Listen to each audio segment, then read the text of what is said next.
One of the themes for tonight seems to be the crisis of democracy in the country as it relates to voting, as it relates to reproductive rights, and as it relates to the structure of American political life. And I think it's worth saying that I think this crisis of democracy also applies to American policing. You know, one thing we witnessed in 2020 wasn't just a racial reckoning, but the extent to which American police forces essentially declared that they were outside the bounds of public accountability. They weren't accountable to individual citizens, they weren't accountable to collectives, they weren't accountable to elected officials. They were sort of outside of any democratic accountability. They treated themselves as if they were sort of the sovereign figures in their communities. And it's sort of with that idea out there that I want to say it's a real pleasure for me to be able to present the Hillman Award for Newspaper Journalism to Gina Barton, Daphne Duret, and Brett Murphy of USA Today for their series Behind the Blue Wall. Behind the Blue Wall sort of takes that cliche about police violence and police abuse, that it's just a few bad apples in the barrel, and shows that they don't just show that this cliche is wrong, but they really add data and they quantify the extent to which it's not just bad apples, and in fact, the good apples that are there are often they are suppressed by the bad apples. This metaphor is going all over the place. The implication of the bad apples, phrase is that all it takes to solve the problem in American policing are sort of the good officers, the people doing sort of the decent work, who are behaving with integrity. But in their package, they show that these decent police, where they exist, are the targets of their colleagues, or the targets of their departments. They are marginalized, they are suppressed for their attempts to blow the whistle on the police abuses that they see. They document over 300 reprisals against police whistleblowers, cops who blow the whistle on abuse, cops who behave decency, who are the good apples that are supposed to be everywhere in the system of American policing. They have found dead rats in their lockers. They have been, their fellow officers have planted drugs on them. Their families have been threatened with violence by their fellow officers for trying to do something about the abuse and about the malfeasance that they see. Whistleblowers who have experienced reprisals include a Florida detective who turned in a sergeant for impregnating a 16-year-old girl, an Florida detective, my apologies, an Oregon sergeant who turned in an officer who had bragged about killing an unarmed teenager, and an Illinois police officer who is facing prison time for leaking video of an assault of a man dying of a drug overdose. These are the things that police officers, the decent ones, have tried to reveal and for which they've been punished by their fellow officers. So police departments, we know they are hostile to accountability, either outside accountability or from within the departments themselves. And what this team has done with Behind the Blue Wall is really quantify that, to show what that looks like in practice, to show the sheer extent of what this is, that we're not dealing with a bad department here or a bad department there. We're not dealing with bad apples here or bad apples there. We're dealing with a pervasive culture of hostility to accountability, a pervasive culture of abuse, and a pervasive culture that's really only ever going to be uprooted by systematic change to what American policing even is.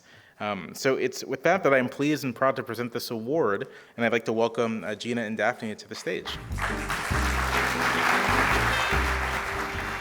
Thank you to the Sidney Hillman Foundation, and thank you for all of you for being here tonight.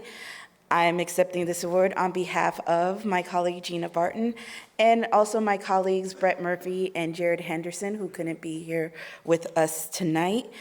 I want to say a special thank you to all the folks at USA Today who helped us put this series together.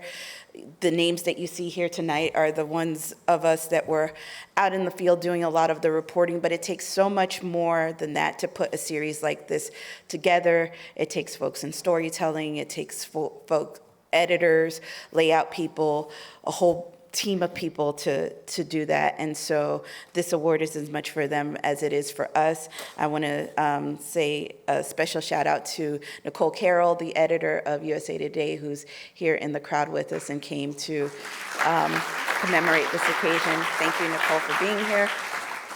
Also, I want to thank the Knight Wallace Foundation, who funded my participation in this project. And here with me tonight also are two of my mother's sisters. My family emigrated here from Haiti in the 1970s. And two of my mom's sisters, Dr. Ariel Berlot and Marie-Marguerite Grandpierre, are here with me tonight. And I brought the right side of the family here with me tonight because my mother's side of the family are where all the revolutionaries come from. And we trace our bloodline to people in Haiti's history like Charlemagne Péralte, who led the resistance against the U.S. occupation of Haiti about 100 years ago, Nisage Saget, and Jean-Jacques Dessalines. So we come from revolutionaries, so thank you for making us feel at home here tonight.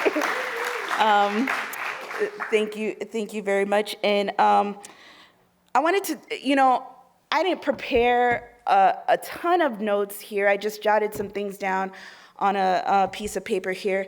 And one of the reasons why I didn't prepare a lot ahead is because over the past year and a half, Gina, Brett, and myself, we heard so many of the same stories over and over and over and over and over again from different people in law enforcement, from places all across the country, that I think at this point you could wake any of us up out of our sleep and we can give you cities, names, dates, and it's all the same thing. And I think that was one of the surprising things about this project for us, is that we went back 10 years and we got hundreds of cases from across the country.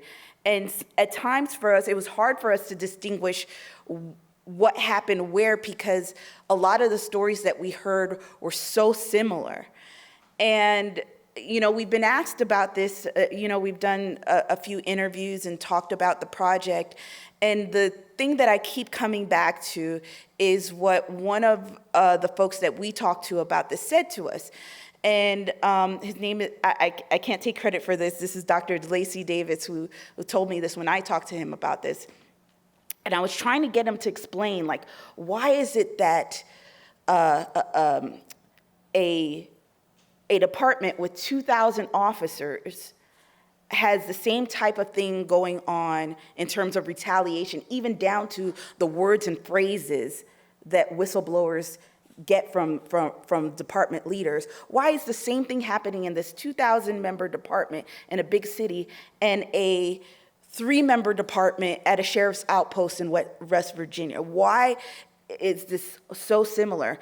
And he told me, he said, well, when you go to McDonald's in Los Angeles and order a hamburger, and you go to McDonald's in New York and you order a hamburger, and you go to McDonald's in Detroit and you order a hamburger, and you go to McDonald's and order in Atlanta and you order a hamburger, everywhere you go, you're probably going to get the same kind of hamburger. Why? Because it's a franchise.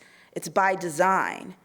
And so that was one of the things that I think was the most alarming about this series, is that we found that this system of whistleblower retaliation had been duplicated and franchised to most of the thousands of police departments that we investigated.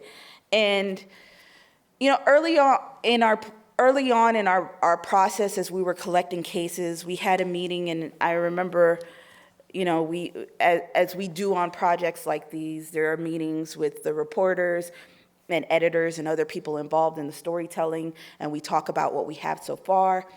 And we had a meeting, and I remember somebody saying to us, well, how is this different than other places, other industries, other workplaces where this, how is this just not, office politics on steroids? And what we answered then, and certainly this is what was born out of our reporting, is that maybe when whistleblower retaliation happens in some place like a newsroom, journalism gets compromised. But when whistleblower retaliation happens in police precincts, people like Eric Lurie die in the back of squad cars, and his relatives go months and months and months and months with no answers as to why he died. When whistleblower retaliation happens and is successful, people who should not be in prison are in prison. When whistleblower retaliation happens and is successful, people that we want in law enforcement to be the one who answer the calls when we need calls for service are forced out of the profession, and in some cases branded as criminals themselves. And so these are one of the reasons why this project was so important for us, but this project wasn't about, as much as I'm thankful for USA Today for giving us the time and the resources to be able to produce these series of stories. There are several people that we talked to last year, and Gina can attest to this, and so can I, and Brett. A lot of this project was looking at labor records. A lot of this project was fighting with police departments who did not want to give us information. But a huge part of this project also was dealing with members of a marginalized group in a place where you wouldn't expect to find people who are marginalized. We've talked earlier, and certainly we've seen with the ABC 15 investigation and others, the wide abuses of power that have been perpetrated on our society by some police departments. And truly, even in our discussions of the justice system and what happens and restrictions of rights, we know for a fact, and we've seen it carried out, that on the streets, a police officer can be judge, jury, and executioner within the matter of seconds. And so, given that in many of these cases, the only people who have the power to stop police brutality are other police officers, the names that I'm going to read to you are names of people who we found in our series to have faced retaliation, not only that cost them their jobs, but in some cases threatened to cost them their freedom.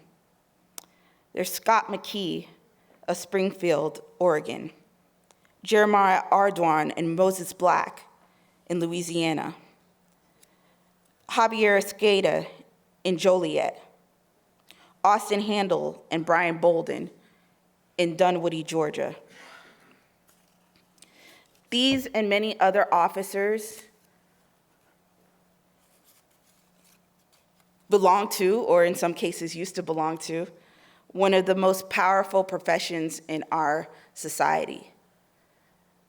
But they found themselves, like many other groups that some of the journalists in here have reported on, they found themselves victims from their own colleagues and from people who stood with them and swore to protect all of us sitting here and those in our society.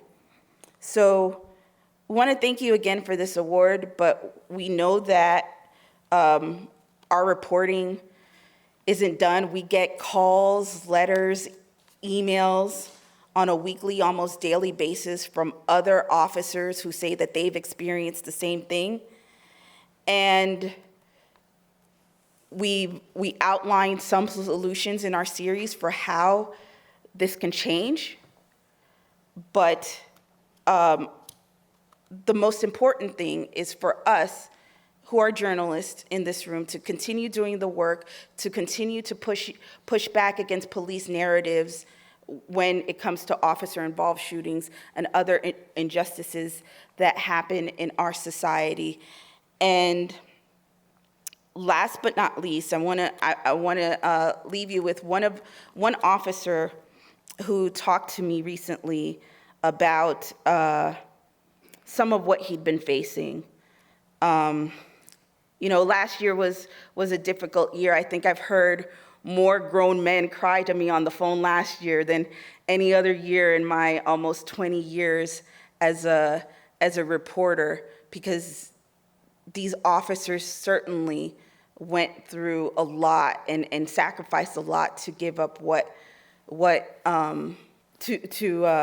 bring out these injustices. But there was a 24-year-old officer who was pushed out of his department who said to me, being a police officer was all I ever wanted to be. I don't know what to do. I don't even know, I'm still trying to find my sense of identity now. And so, again, I thank the Hillman Foundation for this award.